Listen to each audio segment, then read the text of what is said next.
রাজ্যে অমিত শাহ 3 দিনের সফরে রাজ্যে শাহ। সীমান্ত নিরাপত্তা নিয়ে একাধিক বৈঠক রয়েছে এবং এই বৈঠক অত্যন্ত তাৎপর্যপূর্ণ।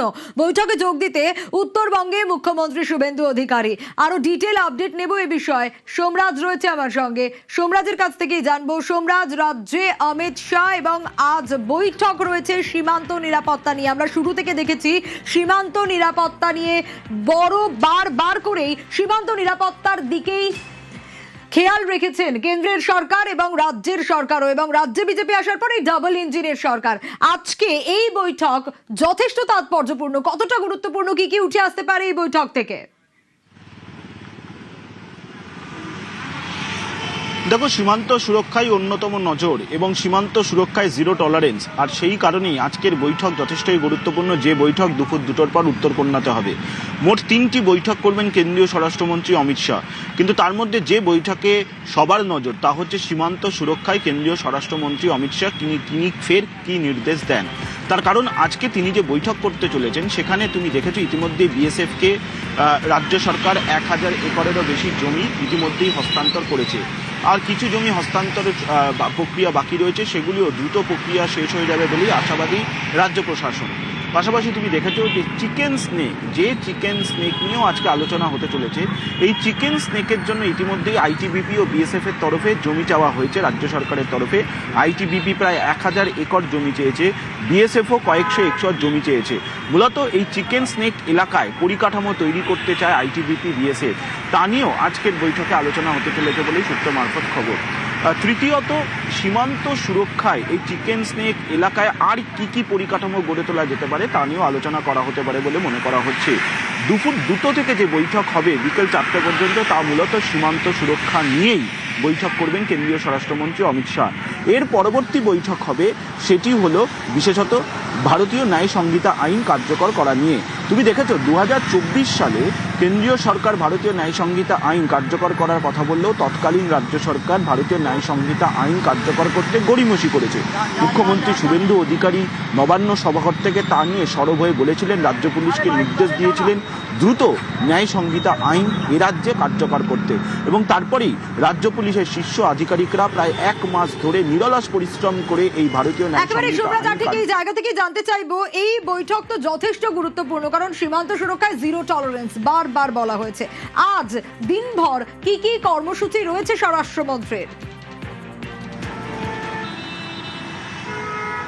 দেখো, আজ দিনভর কিছুক্ষণের মধ্যেই তিনি শিলিগুড়ি বিএসএফ গেস্ট হাউস থেকে বেরোবেন এবং বেরিয়ে সরাসরি চলে যাবেন ভারত বাংলাদেশ সীমান্ত পরিদর্শনে। ভারত বাংলাদেশ সীমান্ত পরিদর্শনে তিনি পৌঁছে যাবার পর সেখান থেকেও বেশ কিছু প্রকল্প সূচনার কথা রয়েছে কেন্দ্রীয় স্বরাষ্ট্রমন্ত্রী অমিত শাহ।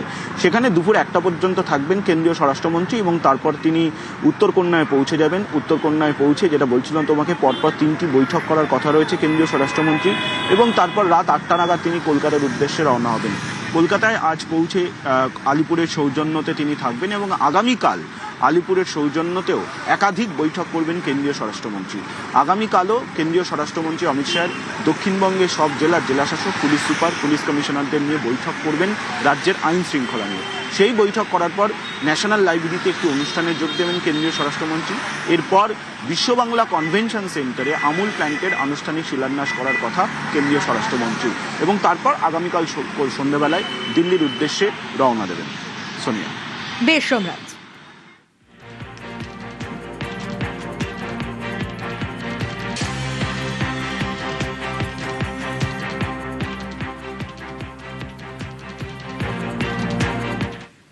ইডির নজরে তৃণমূলের ব্যাংক অ্যাকাউন্টগুলোর তথ্য পাওয়ার জন্য ইতিমধ্যে ব্যাংককে চিঠি দেওয়া হয়েছে এনফোর্সমেন্ট ডিরেক্টরেটের তরফ থেকে। এবং কি জানতে চাওয়া হয়েছে ইডি, সেই চিঠিতে ঠিক কি লিখেছে জানবো। রাষ্ট্রায়ত্ত ব্যাংকে চিঠি দেওয়া হয়েছে ইডির তরফ থেকে। রাষ্ট্রায়ত্ত ব্যাংকে চিঠি দিয়েছে ইডি। এনফোর্সমেন্ট ডিরেক্টরেট জানতে চায় যে তৃণমূলের ব্যাংক অ্যাকাউন্ট যেগুলো রয়েছে সেই প্রত্যেকটা ব্যাংক অ্যাকাউন্ট সম্পর্কে। ইডির নজর এবার তৃণমূলের ব্যাংক অ্যাকাউন্টগুলির তথ্য পেতেই ব্যাংককে চিঠি দেওয়া হয়েছে ইডির তরফ থেকে। কি জানতে চাওয়া হয়েছে, কি রয়েছে সেই চিঠিতে, ডিটেইল আপডেট নেব অনুপের কাছ থেকে। অনুপ। তবে ইডির পক্ষ থেকে আগে ইসিআর করা হয়েছিল এবং গোটা যে তদন্ত প্রক্রিয়া মামলা সেটা তদন্ত করা হয়েছিল এবং একাধিক জায়গা তল্লাশি করা হয়েছিল। বিধাননগর পুলিশের পক্ষ থেকে 12টি অ্যাকাউন্ট ফ্রিজ করা হয়েছিল। এই প্রত্যেকটি বিষয় যেমন ইডির পক্ষ থেকে তারা খতিয়ে দেখছিল, এই যে ব্যাংক অ্যাকাউন্টগুলো ফ্রিজ করা হয়েছিল, অন্যদিকে দেখা যাচ্ছে এই প্রত্যেকটি ঘটনার ক্ষেত্রে ব্যাংকে কিভাবে লেনদেন হয়েছিল, কিভাবে টাকা সেই অ্যাকাউন্টে গিয়েছিল, ব্যাংকে কত টাকা রয়েছে, কি কি খাতে টাকা ব্যবহার করা হয়েছিল, এই সমস্ত তথ্য জানতে চাওয়ার জন্যই ইডির পক্ষ থেকে চিঠি দেওয়া হয়েছে বলে এমনটা ব্যাংক কর্তৃপক্ষকে বলা হচ্ছে। ইডির পক্ষ থেকে আরো স্পষ্ট করা হচ্ছে যে 12টি যে অ্যাকাউন্টের কথা বলা হচ্ছে, যেগুলো রাজ্য পুলিশের অর্থাৎ বিধাননগর সাইবার ক্রাইম পুলিশের পক্ষ থেকে সেগুলো সিজ করা হয়েছিল, পরবর্তী ক্ষেত্রে সেগুলো খতিয়ে দেখা হয় এবং একাধিক তথ্যে কোন কোন খাতে কিভাবে টাকা ঢুকেছিল এবং মেইন যে অ্যাকাউন্টের কথা বলা হচ্ছে তৃণমূলের, সেই অ্যাকাউন্টের দিয়েও কিন্তু ইডির নজর। সেই জন্যই ব্যাংক কর্তৃপক্ষ তাদেরকে চিঠি দিয়েছে এবং এই চিঠি দিয়ে জানতে চেয়েছে কি কি খাতে এই টাকা ব্যবহার করা হয়েছিল এবং কত টাকা অ্যাকাউন্টগুলোতে রয়েছে। যেহেতু একাধিক অ্যাকাউন্ট রয়েছে এবং মূল যে অ্যাকাউন্টের কথা বলা হচ্ছে সেই অ্যাকাউন্টে এখনো পর্যন্ত কত পরিমাণ টাকা রয়েছে এবং এই টাকা কি কি ভাবে কি কি মাধ্যমে পৌঁছেছিল এবং এই অ্যাকাউন্টে এখনো পর্যন্ত তৃণমূলের এই অ্যাকাউন্টগুলোতে কিভাবে টাকা ব্যবহার করা হয়েছিল, সেক্ষেত্রে নিয়ম মানা হয়েছিল কিনা, এই সমস্ত তথ্য জানতে চায়। অর্থাৎ ইডির পক্ষ থেকে ইসিআর করার পরবর্তী ক্ষেত্রে আরো তৎপর ইডি এমনটা বলা হয়, তার কারণ একযোগে একাধিক জায়গা তল্লাশি করেছিল এবং তল্লাশি করার পরবর্তী ক্ষেত্রে দেখা গেছিল ট্রাভেল এজেন্সির মাধ্যমে একাধিকভাবে কিন্তু বিভিন্ন লেনদেন হয়েছিল। হেলিকপ্টার থেকে শুরু করে ফ্লাইটের ক্ষেত্রে কোন নেতা কোথায় যাবে, কোন ফ্লাইটের টিকিট কাটা হয়েছিল, এক্ষেত্রে কিভাবে নিয়ম মানা হয়েছিল কিনা, এই সমস্ত তথ্যগুলো কিন্তু অ্যাকাউন্ট সবগুলো তথ্য থেকে আরো স্পষ্ট হবে। সেই জন্য ইডির পক্ষ থেকে আরো যে বিপাকে তৃণমূল কংগ্রেস পড়ছে এমনটা বলা যাচ্ছে, তার কারণ ইডির পক্ষ থেকে চিঠি দেওয়া হয়েছে ব্যাংক কর্তৃপক্ষগুলোকে নিয়ম মানা হয়েছিল কিনা এবং কত টাকা রয়েছে গোটা ঘটনা ডিটেল সম্পর্কে জানার জন্যই এখনো পর্যন্ত এই চিঠি বলে এমনটাই ইডি সূত্রে খবর। বেশ,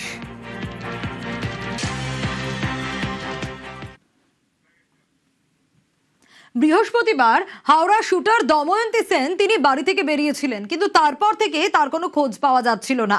দুদিন পর অবশেষে তার খোঁজ পাওয়া গেল। অবশেষে কোথা থেকে তার খোঁজ পাওয়া গেল সেসব নিয়ে জানবো। দেবাশিস রয়েছে আমার সঙ্গে। দেবাশিস, বৃহস্পতিবার থেকে কোনো রকম কোনো খোঁজ পাওয়া যাচ্ছিল না। আমরা দেখেছি যে দময়ন্তীর বাবা মেয়ের খোঁজ পাওয়ার জন্য ক্রীড়ামন্ত্রীর কাছেও যান, দ্বারস্থ হন তার। অবশেষে খোঁজ পাওয়া গেল দময়ন্তীর, কিভাবে, কোথা থেকে? দেখো, আজকে সকাল ভোর 4:30 নাগাদ তার বাবার কাছে একটি ফোন যায় এবং এক অচেনা ব্যক্তি ফোন করে জানায় যে তার মেয়ে নাকি এই দময়ন্তীকে দেখা গেছে রামকৃষ্ণপুর হাওড়া স্টেশন থেকে রামকৃষ্ণপুর ঘাট এই অঞ্চলে। সঙ্গে সঙ্গেই কিন্তু তিনি ঘটনাস্থলে যায় এবং হাওড়া স্টেশন থেকে কার্যত খোঁজাখুঁজি শুরু করে। পরবর্তীকালে রামকৃষ্ণপুর ঘাটের একটি গঙ্গার যে জেটি রয়েছে, লঞ্চের জেটি, সেই জেটির মধ্যে তাকে বসে থাকতে দেখতে পাওয়া যায় এবং তাকে উদ্ধার করা হয়। পরবর্তীকালে পুলিশকে খবর দেওয়া হলে পুলিশ দময়ন্তীকে জিজ্ঞাসাবাদ শুরু করেছে। তবে কোথায় ছিল দময়ন্তী তা প্রশ্ন চিহ্ন থাকছে। ইতিমধ্যেই পুলিশি জেরায় কিন্তু বেশ কিছু তথ্য দময়ন্তী সে পুলিশকে জানিয়েছে যে প্রথমে সে এখান থেকে শ্রীরামপুর থেকে মায়ের রথে বেশ কিছুক্ষণ ঘোরাঘুরির পর বিকালের দিকে সে শ্রীরামপুর স্টেশনে বসে থাকে এবং সেখানে অচেনা এক মহিলা, সাউথ ইন্ডিয়ান এক মহিলার সঙ্গে তার পরিচয় হয়। সেই সাউথ ইন্ডিয়ান মহিলা তাকে খাওয়ার এবং তার পোশাকের ব্যবস্থা করে দেয় এবং পরবর্তীকালে ভোরের দিকে সে আবার শ্রীরামপুর থেকে ট্রেন ধরে। আজকে ট্রেন ধরে সে সরাসরি চলে আসে হাওড়া স্টেশন এবং পরবর্তীকালে শ্রী রামকৃষ্ণ ঘাটে সেখানেই বসেছিল। ইতিমধ্যেই পুলিশ পুরো তদন্ত করছে। যে যে তথ্য দময়ন্তী দিয়েছে সেগুলিকে কিন্তু ভেরিফিকেশন করা হচ্ছে। চন্দননগর পুলিশ কমিশনারের সাহায্য নিয়ে সেগুলিকে ভেরিফিকেশন করা হয়। এবং জানতে চাইবো, এর আগের বার যখন তোমার সঙ্গে কথা হচ্ছিল তুমি বলছিলে যে যে পোশাক পরে দময়ন্তীকে হাওড়া স্টেশনের প্রথম সিসি ক্যামেরা ফুটেজে দেখা গিয়েছিল, তারপরে সেই পোশাক তার ছিল না, অন্য পোশাক ছিল। এখানে তো একটা প্রশ্ন উঠবেই স্বাভাবিকভাবে, সে নিয়ে কি জানতে পারছো? তদন্তে কি উঠে আসছে? দেখো, যেটা তদন্ত উঠে আসে এবং দময়ন্তী পুলিশকে যেটা জানিয়েছিল যে শ্রীরামপুর স্টেশনে বসেছিল সন্ধ্যার পর, অর্থাৎ গতকাল সন্ধ্যার পর যখন সে বসেছিল তখনই তার সঙ্গে পরিচয় হয় সেখানকার এক মহিলা, সাউথ ইন্ডিয়ান মহিলা। সে তাকে কিন্তু ঘরে নিয়ে যায় এবং তাকে সে মিথ্যে কথা বলে যে সে হারিয়ে গেছে বা বিভিন্ন রকম ভাবে তথ্য দেয়। তারপরে সে বাড়িতে নিয়ে গিয়ে তার পোশাক চেঞ্জের ব্যবস্থা করে এবং তাকে খাবার দাবার দেয় এবং পরবর্তীকালে আজকে সকালের দিকে ট্রেনে করে সে বাড়ি আসে। বলে পুরো বিষয়টি কিন্তু খতিয়ে দেখা হচ্ছে যে দময়ন্তী যে কথাগুলি বলছে সেগুলি সঠিক কিনা। সেই কারণেই কিন্তু চন্দননগর পুলিশ কমিশনারের পুলিশ আধিকারিকদের সাহায্য নেওয়া হচ্ছে। পাশাপাশি দময়ন্তী গোটা বিষয় তদন্ত করে দেখা হচ্ছে। দেখুন, দময়ন্তী আবার ফিরে এসছে, ঠিক আছে, এইটুকু বলার আছে। আর ওর কিছু ইস্যুস ছিল বাড়িতে, প্যারেন্টসের সাথে, স্টাডিজ আর স্পোর্টস নিয়ে। এর বেশি আমরা বলতে চাই না, ওর জন্য বেরিয়ে গেছিল। আমরা we are very happy that she has been recovered, আর ফিরে এসছে, সশরীরে ফিরে এসছে, সুস্থ আছে। ভোরবেলা একটা ফোন পেলাম, সে বললো আমার বউ হাঁটতে গেছে, আপনার মেয়েকে মনে হয় দেখেছে, কিন্তু অন্য জামা কাপড়ে, রামকৃষ্ণপুর ঘাটে। প্রথমে হাওড়া স্টেশন গেলাম, খুঁজলাম, তখন পেলাম না। আবার ব্যাক এলাম, আমি গিয়ে সত্যি দেখলাম একদম কোণে বসে আছে এবং ওকে চিনতে পারছিলাম না। জেডিতে তোকে বললাম কি শোনাই তুই এখানে? তখন ও বললো বলো কেন গেলি? ও বললো তুই বাড়ি নিয়ে চলো আমার। মেয়ের কাছেও জানলাম ওখানে একটা কোনো মেয়ে হেল্প করেছে ওকে জামা কাপড় চেঞ্জ করে দিতে, ওই শ্রীরামপুরে। সাউথ ইন্ডিয়ান বা গ্রামের মেয়ে, খুব ভালো মেয়ে, তাকে খেতেও দিয়েছিল। হ্যাঁ, শ্রীরামপুরে নেমেছিল, বহু লোকেরা তাকে মাহেশের রথের সামনে দেখেছে এবং মেয়েও বললো হ্যাঁ মাহেশের রথের সামনে আমি অনেকক্ষণ ছিলাম, আমি শুধু হেঁটেছি, মানে রাস্তার পর রাস্তা আমি হেঁটেছি। আসেই কিন্তু ও প্রথম কথা বললো বাবা আমি এই খেলাটা খেলবো, আমার ভুল হয়ে গেছে, আমি এই খেলাটা খেলবো। স্কুল অ্যাটেন্ডেন্স, কারণ ও খেলতে গিয়ে না স্কুল অ্যাটেন্ডেন্সটা ও মেনটেন করতে পারছিল না। কোনোভাবে আমার মনে হচ্ছে যে ও হয়তো ব্যালেন্স করতে পারিনি, বা ওর স্ট্রেস নেয়নি, বা দুদিন ফ্রি হতে গেছে, ফ্রিটা আমাকে বলতে পারিনি। সকালে একজন আপনার সাথে মধ্যে একজন মিডিয়া থেকে বা ফোন করে বলেন যে আপনার মেয়েকে এরকম দেখতে পেয়েছি, এরকম যে গঙ্গা ধারে এরকম রয়েছে, ঘুরে বেড়াচ্ছে, আপনারা শিগগিরই আসুন, তাহলে ওগুলো কোথাও চলে যাবে না। আমার হাজব্যান্ড যায়, ওর বাবা যায়, ওকে দেখে যে ওখানে ও চেকের ওপর বসে আছে, গঙ্গার দিকে করে ও কিছু ভাবছে হয়তো বা কিছু করছে। তারপর ওখান থেকে ধরে বাবা বাড়ি চলে।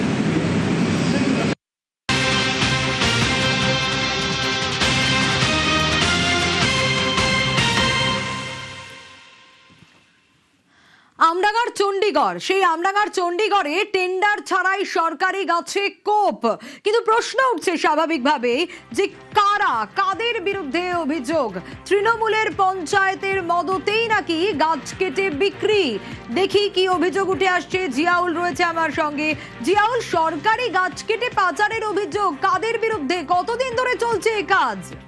একদম দেখো, আমডাঙ্গার চণ্ডীগড় গ্রাম পঞ্চায়েতের পঞ্চায়েত প্রধান অর্থাৎ সরকারি যে গাছ রয়েছে প্রায় 12টি গাছ, বড় বড় গাছ, যার এক একটি গাছের মূল্য লক্ষ টাকা, এবং সেই গাছ বিক্রি করে দেওয়ার অভিযোগ। ফলে সেই গাছে কোপ পড়েছে এবং সেই গাছ একের পর এক গাছ বিক্রি হচ্ছে। ফলে সাধারণ মানুষ থেকে তাদের স্পষ্ট যে কিভাবে এই গাছ বিক্রি হচ্ছে, তাহলে টেন্ডার কোথায়? তখন পঞ্চায়েত প্রধান অর্থাৎ 12টি গাছের মাত্র 30,000 টাকা টেন্ডার দেখিয়ে সেই গাছ বিক্রি করে দেওয়া হচ্ছে, এমনটা অভিযোগ। ফলে এক একটা গাছের মূল্য, যারা গাছ কিনেছে তাদের বক্তব্য, এক একটা গাছের মূল্য প্রায় লক্ষ টাকা, অর্থাৎ প্রায় 12 লক্ষ টাকা গাছের মূল্য, সেখানে মাত্র 35,000 টাকা দিয়ে টেন্ডার করিয়ে সেই গাছ বিক্রি হচ্ছে, বলে পাচার হচ্ছে, এমনটা অভিযোগ তুলে এলাকার মানুষজন সরব হন এবং এই নিয়েও কিন্তু বিক্ষোভ করেন, রাস্তা অবরোধ করেন।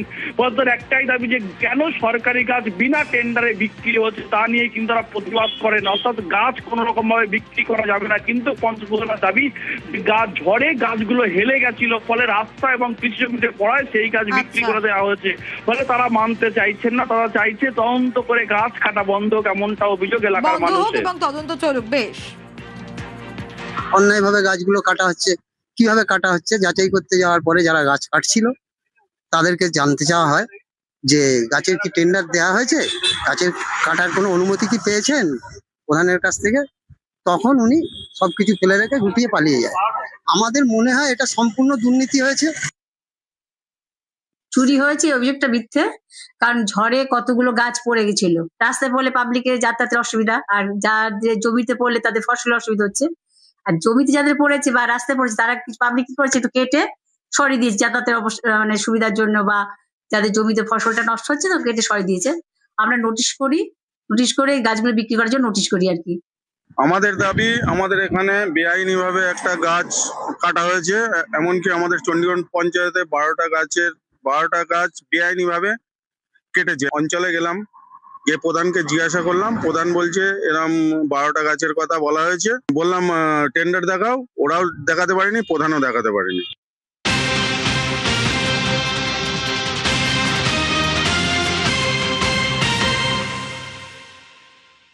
গোপীবল্লভপুরে সুবর্ণরেখার ভাঙনে রীতিমতো আতঙ্কিত এলাকাবাসী। দিনের পর দিন আতঙ্কেই দিন কাটছে তাদের। অবৈধভাবে বালি তোলা হয়েছে আর তাতেই নাকি ভাঙনে অভিযোগ বারবার করে তারা তুলছেন। বিঘার পর বিঘা জমি যা তলিয়ে যাচ্ছে। রাজু রয়েছে আমার সঙ্গে, রাজুর কাছ থেকে জানবো। রাজু, অবৈধভাবে বালি তোলাতে আজ এরকম একটা পরিস্থিতি, এই এলাকার মানুষগুলো যারা সব থেকে বেশি সাফারার তারা অভিযোগ করছে। প্রশাসন এই মুহূর্তে প্রত্যেকটা মুহূর্তে নিশ্চয়ই পাশে রয়েছে, কি ব্যবস্থা নেওয়া হচ্ছে এবং এই যে অভিযোগ এরই বা কি হবে? দেখো সোনিয়া, প্রথমত বলে রাখি যে গত যে সরকার ছিল তৃণমূল সরকার, সেই তৃণমূল সরকারের আমলে মূলত এই সুবর্ণরেখা নদীর যে সমস্ত বালি খাদানগুলি রয়েছে সেই সমস্ত খাদান বাদ দিয়ে অবৈধভাবে বিভিন্ন জায়গা থেকে বালি তোলা হয়েছে। আর সেই বালি উত্তোলনের ফলেই মূলত নদীর গতিপথ পরিবর্তন হয়েছে। আর সেই নদীর গতিপথ পরিবর্তন হওয়াতেই বেশ কিছু গ্রামে নদীর ভাঙন দেখা গেছে। ইতিমধ্যে যদি দেখা হয় কয়েক বিঘে জমি তো নদীগর্ভে গেছেই, তার সাথে বেশ কয়েকটি গ্রাম গ্রাস করেছে এই সুবর্ণরেখা নদী। ইতিমধ্যে যেটা সব থেকে ভয়ঙ্কর পরিস্থিতি, এই মালঞ্চা যে গ্রাম রয়েছে এবং মালঞ্চা গ্রাম ছাড়াও আরো বেশ কয়েকটি গ্রাম রয়েছে যেগুলো নদীর পার্শ্ববর্তী গ্রাম, সেই সমস্ত গ্রামে যেভাবে ভাঙন তৈরি হয়েছে তাতে উদ্বেগ, মানুষের মধ্যে আতঙ্ক তৈরি হয়েছে। কারণ এই বর্ষার সময় যদি নদীর জলস্তর আরো বাড়ে তাহলে হয়তো এই ভাঙন গ্রামকেও গ্রাস করতে পারে। দেখি এলাকাবাসী কি বলছে। কোনো বাঁধও নেই, বালি তোলাও বন্ধ হচ্ছে না, কিন্তু বাড়ির সামনে চলে এলো জল। মাঠ ছিল, বাগান ছিল, সব চলে গেছে। আমরা বাঁধ চাইছি যে স্বাভাবিক একটা বাঁধ হোক, এবছর আমাদের বাড়ি ঘর থাকুক, আমরাও সুরক্ষা থাকি, ওটা আমাদের ঘর ধোয়া যেমন থেকে যায়, আমাদের বাচ্চা কাচ্চা খুব ভয় আছে। বালি খাদান হয়ে এখনই বালি তোলা হচ্ছে বালি বন্ধ করছে না, সেই জন্য চলে আসছে। একদম খুব আতঙ্কে রয়েছি। এখন হয়তো ধস নেমে যাচ্ছে, ভেঙে চলে যাচ্ছে। না যদি কোনো ব্যবস্থা হয় একটা, তাহলে আমরা একদম মানে আক্রান্ত হয়ে পড়ে গেছি। সমস্যা খারাপ, একদম আমাদের খুব অসুবিধা হচ্ছে। পরিস্থিতি খুবই খারাপ। পরিদর্শন করেও দেখলাম, ঘুরেও দেখলাম নদীর পাড়ে যে এলাকাকে বাঁচানো মুশকিল আছে। আমরা যত তাড়াতাড়ি পারি নদী ভাঙন রক্ষা করার চেষ্টা করব। তবে আমি আশা করছি না এই রেনি ডে ঢুকে গেছে, বর্ষাতি, এই টাইমের মধ্যে কিছু করতে পারবো। তবুও আমরা চেষ্টা করছি। আজ অবৈধ বালি খাদান করি, বৈধ খাদান না করি, অবৈধভাবে বালি তুলে বালি বিক্রি করে যে এখানে যারা করেছে নদীর গর্ভকে শেষ করে দিয়েছি। বিগত দিন থেকে এগুলো দেখা উচিত ছিল। ওই সরকার ওইভাবে করেনি, সবাই করাপশনের সাথে যুক্ত ছিল।